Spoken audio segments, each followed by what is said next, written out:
now have official landfall with Hurricane Idalia as it continues to bring those extreme impacts along the Big Bend of Florida, mainly with that 16 feet, up to 16 feet of storm surge. Now here in the red along the I-95 corridor, this expands from Laurel all the way down to Chilham, Silver Spring, and there we go. This is moving right through the heart of the district as we speak. Damon, maybe they're right. Well, I don't know, but let's talk this weekend. How are things shaping up? Well, what people didn't see there is you got me, my friend, on that one. You changed up the line. I love it. I love it. Hey, and I won't get into specifics, but I don't have the best of terms with Punxsutawney Phil. His accuracy is questionable. Look at that divide here, folks. Rain east of I-95, but we have this pink and blue indicating that wintry mix of freezing rain, sleet, and snow that will be along and west of I-95 as we move on throughout the day as warmer air starts to get pulled in from the south. And it's that warmer air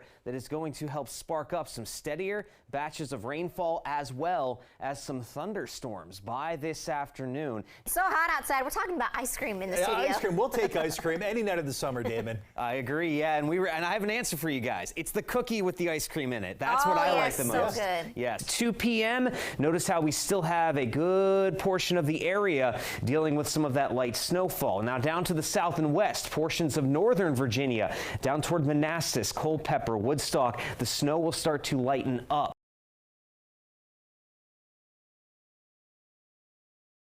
You know what's not pretty cool? What's that? Winter weather this weekend. Especially on a weekend. You combine those two things right there, it's never a good combination. No, and again, for me, it's always about road conditions. I don't mind the snow out on the trees and all that, and kids sledding or building snowmen or whatever. I don't know if that's kind of snow that's coming, but... Babe, when you have to be out and about in it, it's a different story. Right, and we're tracking that. We're starting to get more of the fine details, as a matter of fact, now that we are just about 2 days away from this storm system impacting the region. At this current moment, it almost looks like the storm is already here. We have the camera shaking a little bit, plenty of clouds back behind the National Cathedral, but folks, that cloud cover out there and some of this wind is nothing compared to what the storm will bring later this weekend, and it's a totally separate disturbance. Temperatures are chilly. They will remain chilly through the rest of the afternoon. D.C. is one of the warmer spots already in the upper 40s, but meanwhile, we have upper 30s, low 40s as you head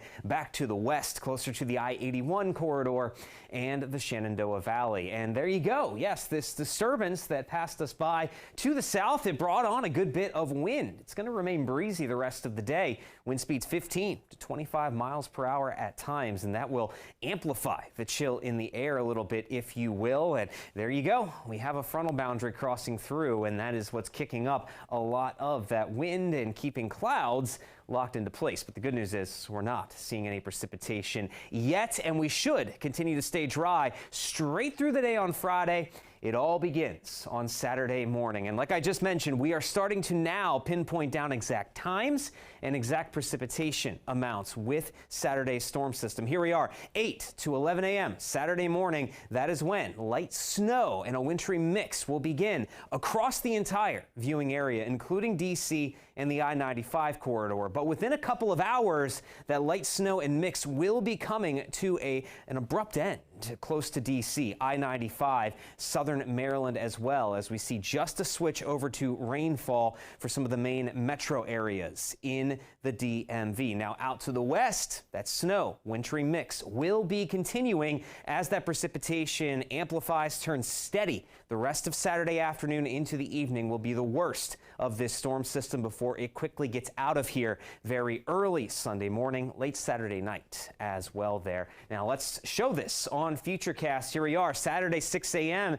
There's that precipitation looming on the horizon, and notice the pinks and the blues. That is the wintry precipitation we will start out with as we go into the later morning hours. Look at that snow continuing out across western Maryland and West Virginia, but we already have that divide with rain starting to develop to the south and east along the I-95 corridor into D.C. So this is mostly going to be a rainfall event for the D.C. metro, but early on there could be a slushy trace or inch of snow out there, and then we'll have that wintry precip continue to the west with rain to the east as we go through the afternoon on Saturday before this system is pretty much gone by the time we hit midnight on Saturday night. So it's a short-lived event, but it will still have some impact. Here is our first look at snowfall totals, and we're not expecting really any sort of winter storm in terms of snowfall along the D.C. metro. That cutoff line is right along I-95. We could see a trace to an inch the more